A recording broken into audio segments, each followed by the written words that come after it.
There were things that I was successful at, but long-term relationships were not one of them. And I felt that it was really not my destiny to have a long-term relationship. At 75, Victoria Principal finally broke her silence about why she left her husband.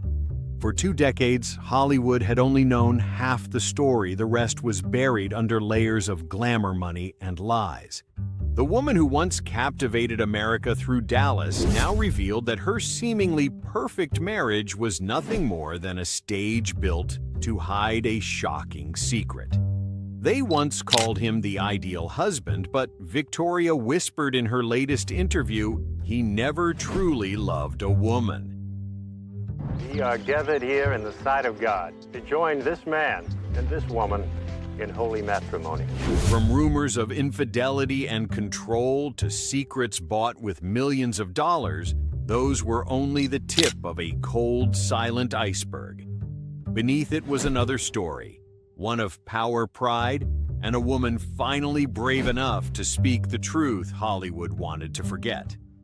Now, in her twilight years, Victoria chose to speak not for revenge, but for freedom from the role she had lived for decades.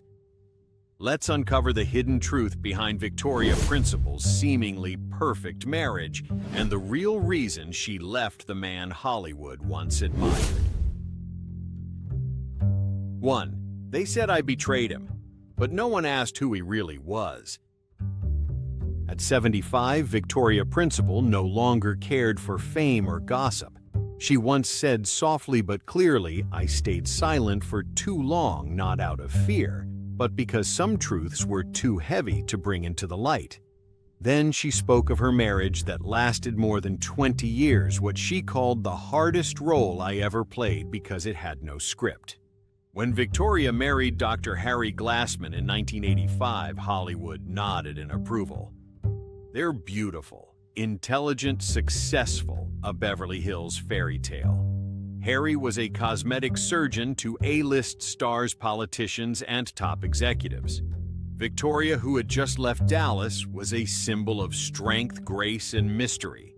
Together they appeared at grand galas and elite dinners, the picture of stability amid Hollywood's chaos. But the truth was, they stopped sharing a bed only a few years after their wedding. Victoria said that by their second year, she sensed something was wrong. Harry never touched her, not the way a husband touches a wife. At first, she thought he was tired or overworked, but that feeling never left. It only grew colder. One night in late 2001, Victoria received an anonymous call. A man's voice said briefly, "If you want to know who your husband really is, go to the underground parking lot of the Chateau Marmont 11 p.m. tonight." She waited in her car for 40 minutes, her hands trembling. At 10:57, a silver BMW stopped. Harry stepped out, not alone. Beside him was a young man, familiar somehow. When they moved closer, Victoria realized it was Brandon Kay, a fitness model who had appeared in fragrance campaigns for a company whose CEO Harry worked with. She could never forget that image, Harry and Brandon walking into the hotel elevator, Brandon smiling, his hand brushing her husband's waist. I didn't want to believe what I saw. I thought, maybe they were just friends. Maybe I misunderstood. I wanted to believe in the good. The next day, Victoria asked quietly, her voice trembling. Harry frowned and sighed, annoyed. "He's a patient. I was consulting him after hours. You should trust me." She wanted to believe him, but something inside her broke. Weeks later, Victoria met Brandon at his gym. The conversation was brief. He didn't confirm anything, but his calm, knowing look told her everything. That night, she left Harry a note. "You don't have to love me, but don't use me as a shadow to hide who you are." She expected silence. Instead, Harry struck back. A week later, a tabloid ran a headline, "Victoria Principal caught getting too close with male co-star." Attached was a blurry photo of her and a young actor sitting in a car after a script reading. The story spread fast. Paparazzi swarmed her house shouting, "Did you cheat on your husband? Are you having an affair?" Victoria stood still. She understood. He built a show to punish me for touching his secret. Years later, she said only one line. All my life I was taught women must stay loyal. But no one taught me what to do when the man you marry isn't loyal to himself. That was the day she realized she wasn't a wife. She was an unwilling accomplice in a performance built to protect someone else's image. And the price was her own dignity.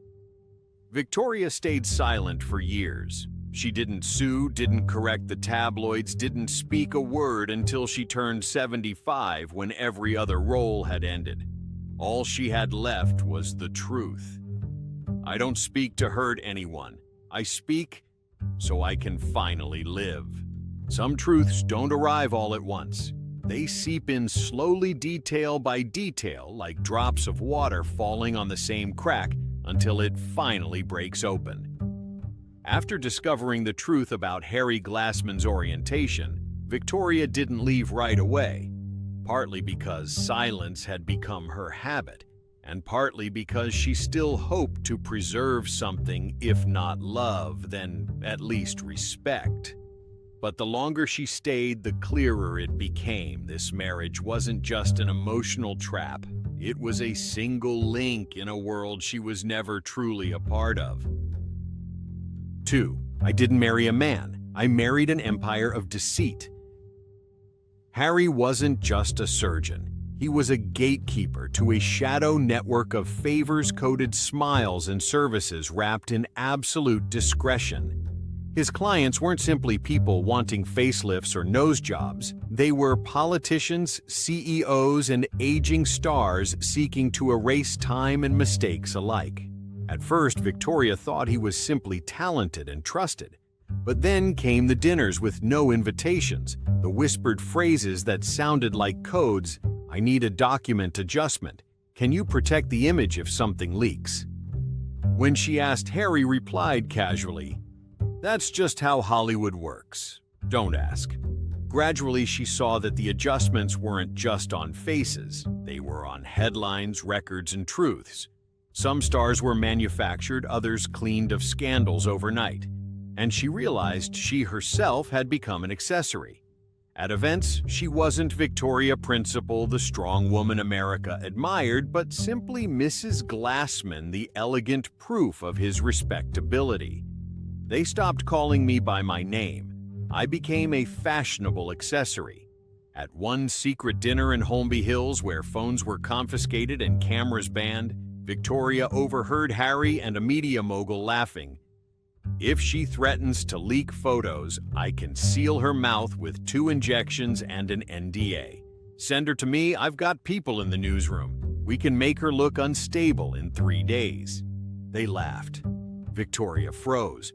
That was the moment I realized I wasn't beside my husband anymore. I was surrounded by illusions where morals weren't invited. She withdrew, avoided parties, stopped appearing with him. Magazines mocked her as aged retired, a former star turned housewife.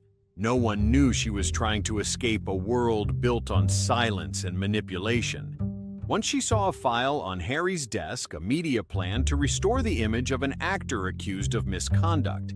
The document detailed a 6-month Operation Cosmetic Rejuvenation, a fake relationship with a famous actress, a media victim campaign, and a charity drive funded by another client. Victoria sighed. I lived in a world where beauty could be bought, and truth was always for sale. It wasn't just a line, it was the bitter conclusion of a woman who once believed she had entered a marriage, only to realize she had stepped into a gilded web of lies. When she left, she didn't just leave a man, she walked out of an entire system. The price was nearly 20 years of silence, while the world believed she was the unfaithful one who gave up a perfect life. But truth, as she said, doesn't need belief to exist. They can buy headlines, build images, even rent a fake life. But the one thing they can't do is live it for me. That night, the police came because something broke. But it wasn't furniture, it was endurance. Not everyone knows what it feels like when a house grows colder, even as the fireplace still burns. Victoria knew. She had lived in such a house for years, a white two-story villa in Beverly Hills, with curved wooden porches, bougainvillea cascading from the second-floor balcony, and a marble fireplace glowing every evening. But warmth doesn't come from architecture. It comes from whispers, from the touch of hands, from glances shared across the dinner table. When those disappear, no matter how beautiful the house is, it becomes nothing more than a well-decorated prison. After the scandal of the alleged affair, one she knew had been orchestrated by her own husband, Victoria, drifted between betrayal and the inability to be angry. Harry never apologized, never explained. He behaved as though nothing had happened. Each morning he still brewed French coffee, pouring it into the amber cup Victoria always used. He still left for work on time, came home on time, occasionally asking, "How's your skincare line going?" Polite, cold, and empty. And Victoria, the woman who once captivated millions through the screen, now sat alone by the dining room window, staring at an empty white soup bowl, wondering what role she was still playing in her own life. It was a Saturday night in March 2002. Light rain had begun in the afternoon, soaking the backyard and whispering through the eucalyptus trees. Victoria sat in her downstairs library reading drafts for a new skincare campaign in a room paneled in mahogany, lined with shelves to the ceiling, bathed in the soft glow of a golden lamp. Harry came home later than usual. She didn't ask. But when he entered the scent of red wine and a strange cologne, not his usual. Tom Ford made her pause. "Where were you?" she asked. "Client dinner."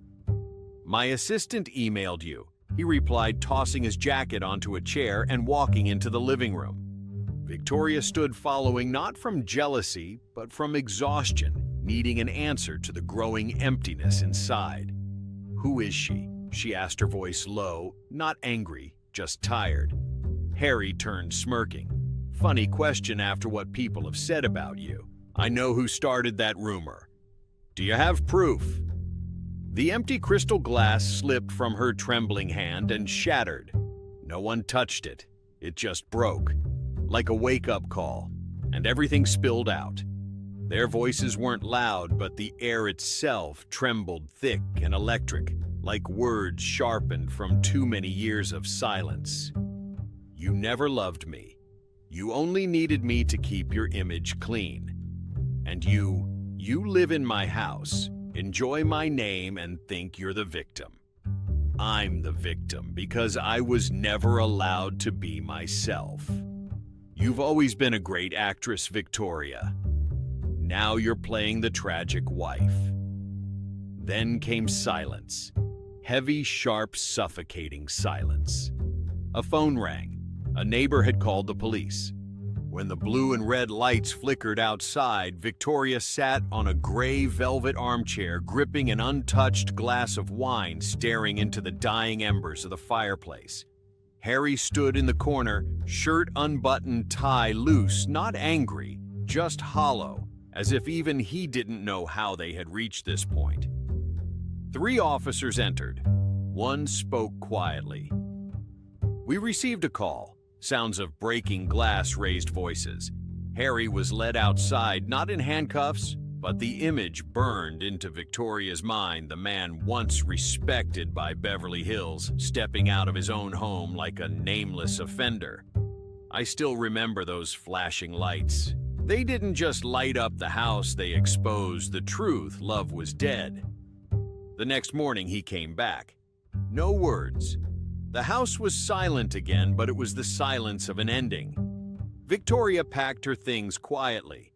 That night, she stayed at a small hotel near Santa Monica Beach. For the first time in 20 years, she slept without the shadow of the man beside her.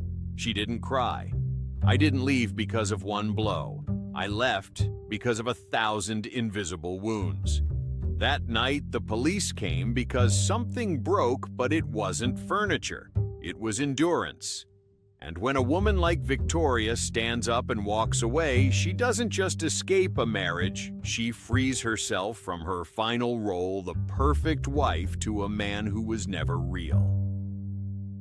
4. When marriage turns into negotiation, I know I've lost everything.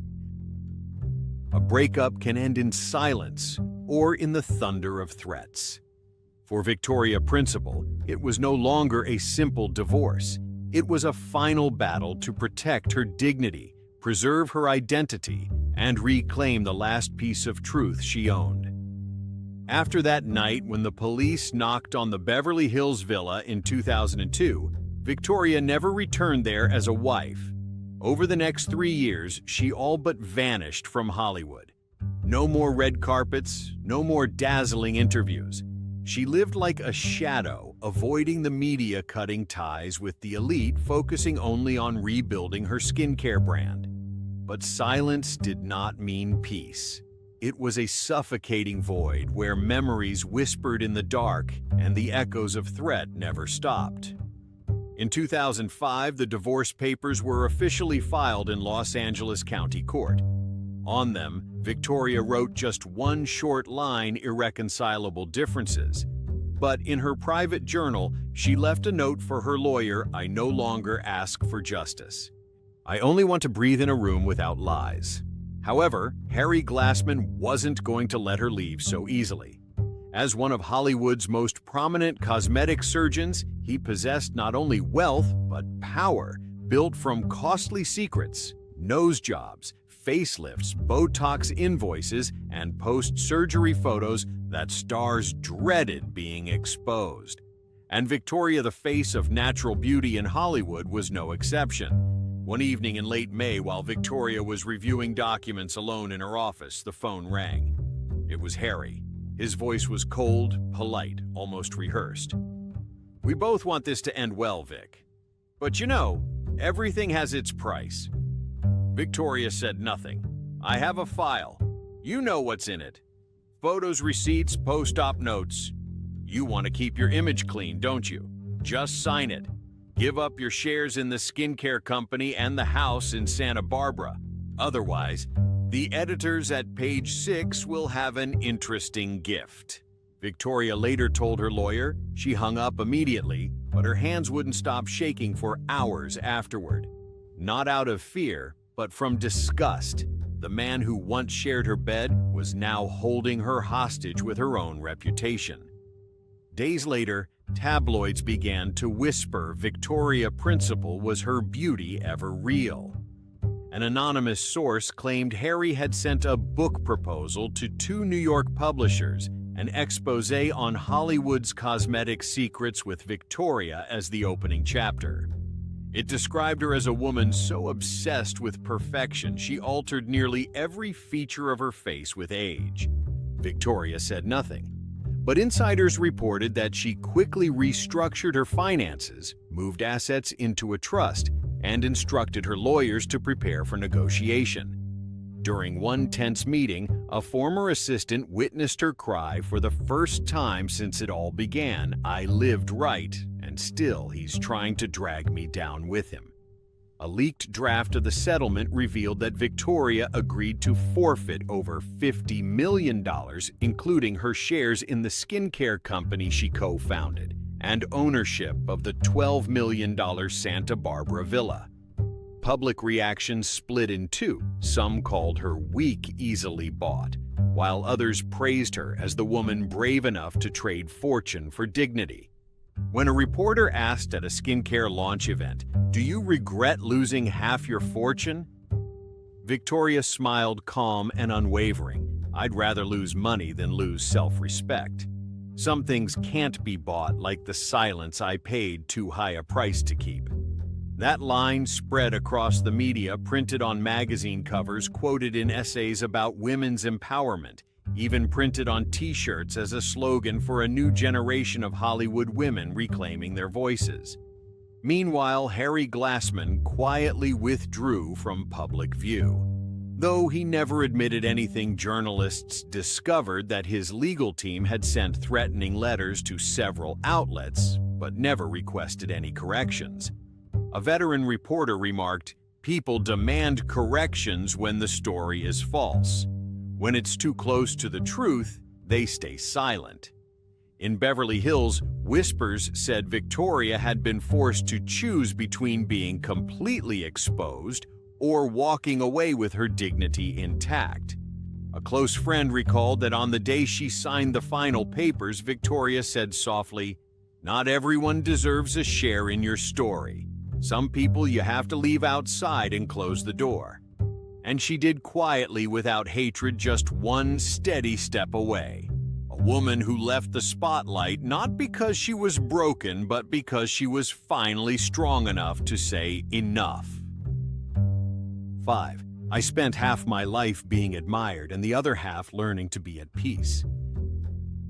When the final door closed after her stormy divorce, Victoria Principal didn't rush to open a new one. She didn't look for another man, didn't plan a comeback to the screen, and didn't try to explain herself to the media. Instead, she did something very few women in Hollywood have ever dared to do. She disappeared to live truthfully. She left Beverly Hills behind.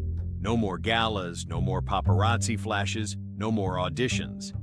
Victoria bought an 80-acre ranch in California surrounded only by trees, animals, and wind. It was there that she began growing the ingredients for her skincare line, a brand built on one simple philosophy: healing through truth.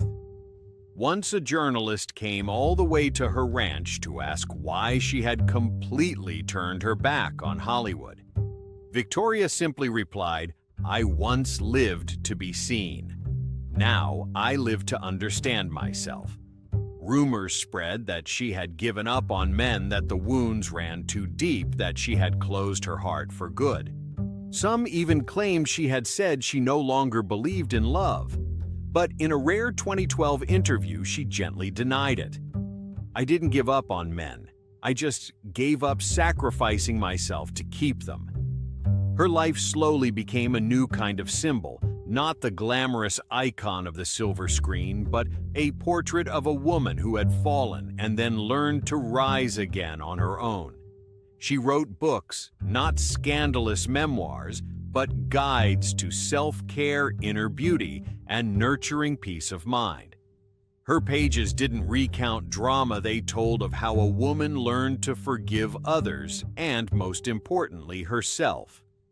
Victoria also turned down numerous offers to return to reality TV, from The Real Housewives to nostalgic reunion shows.